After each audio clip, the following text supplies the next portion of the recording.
India just dropped a 7,280 crore bombshell that can shake the global EV and the defense industry. Because if you look at the world right now, one country controls almost everything that goes inside an EV motor, a drone, a missile, and even a wind turbine. And that country is China. But today, India has finally decided to fight back. Let me show you why this decision is way bigger than it looks and how it might change India's manufacturing future completely. So, the first question is, what are rare earth magnets and why do they matter? So, before we go into the scheme, let me tell you why rare earth permanent magnets are such a big deal. So, inside every electric vehicle, there is a motor that spins at extremely high speed. What gives that motor its insane power, torque, and efficiency? Neodymium rare earth magnets, the strongest magnets in the world. So these magnets are also used in fighter jets, missiles, satellites, smartphones, wind turbines, industrial robots. So basically, if the world is moving towards electric and digital energy, then rare earth magnets are the new oil. And globally, it is estimated that more than 90% of these magnets are coming from China. That is why this news matters. Now, what is this 7,280 crore scheme and what did India actually approve? So, the Union Cabinet has now approved a 7,280 crore scheme to create India's first full ecosystem for rare earth permanent magnet. Here is the important part. India already has rare earth minerals, but we never had the capability to convert them into high grade magnets. Now, this scheme is fixing that.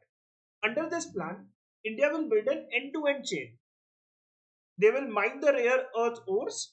They will be working on refining and separating elements like neodymium and samarium, and they will be creating the magnet alloys and then manufacturing high performance magnets for EVs, defense, and renewable energy.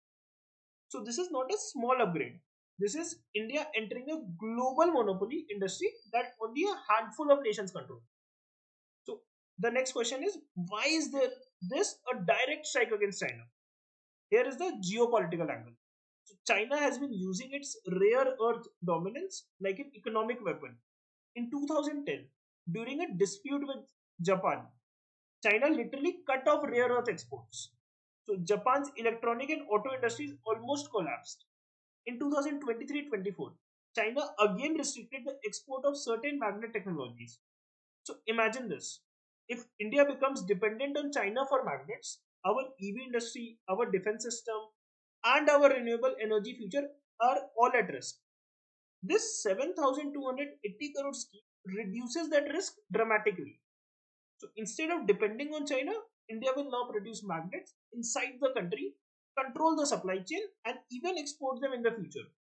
This move sends a clear message. India wants to be a global player in the EV and critical minerals race, not a spectator. Now, how does this impact India's EV industry? If you are excited about EVs in India, you must pay attention. And EV motors cost is heavily influenced by rare earth magnets inside it. Right now, companies import these magnets, which increases the cost and delays. Local magnet production will lead to lower EV motor cost, lower vehicle prices over time, faster production cycle, more consistent supply, and higher localization for Tata, Mahindra, Ola Electric, TVS, Hero, etc.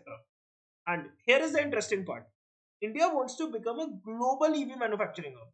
But you cannot become an EV hub if you depend on China for the most critical component inside the motor. This scheme is now fixing that. So, the next thing that might come to your mind is how this is impacting defense and aerospace. So, magnets don't sound like defense technology, but without rare earth magnets, you cannot build missile guidance system, jet engine actuators, high precision drones, naval sonar systems, satellite motors, radar equipment. For decades, India has been importing these magnets because we didn't have the technology to make them. This scheme is a massive upgrade to India's defense self reliance. It means missiles, fighter jets, drones, and satellites can all use India made critical components. So, this reduces the foreign dependence and strengthens the national security. Now, How will this affect the Indian stocks? So this decision will not impact just one company, it will ideally impact an entire ecosystem. Sectors that should be benefiting from this should be the mining companies extracting the rare earth minerals, the companies involved in refining and chemical processing, advanced material companies, EV motor manufacturers, renewable energy equipment manufacturer, and defense supplier. So this scheme doesn't increase the value of a stock, it increases the value of India's strategic capacity. And why is this move critical now? So three things are happening globally. EV adoption is exploding, renewable energy needs are rising, and China's dominance in rare earth magnets is tightening. Countries like US, Japan, and Europe are looking desperately for new suppliers. If India executes this plan well, we can become a major global supplier of magnets, not just for ourselves, but for the world.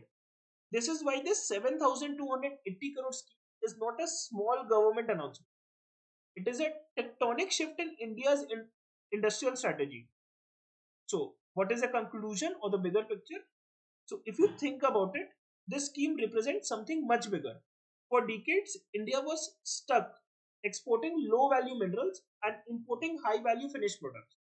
Now we are shifting towards building advanced manufacturing, EV motors, magnets, chips, batteries, defense components.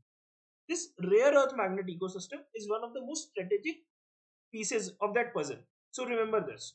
This is not just a 7,280 crore scheme. This is India entering a game that will define the next 30 years of global power. And we are just getting started. Don't forget to follow us for such insights. Thank you.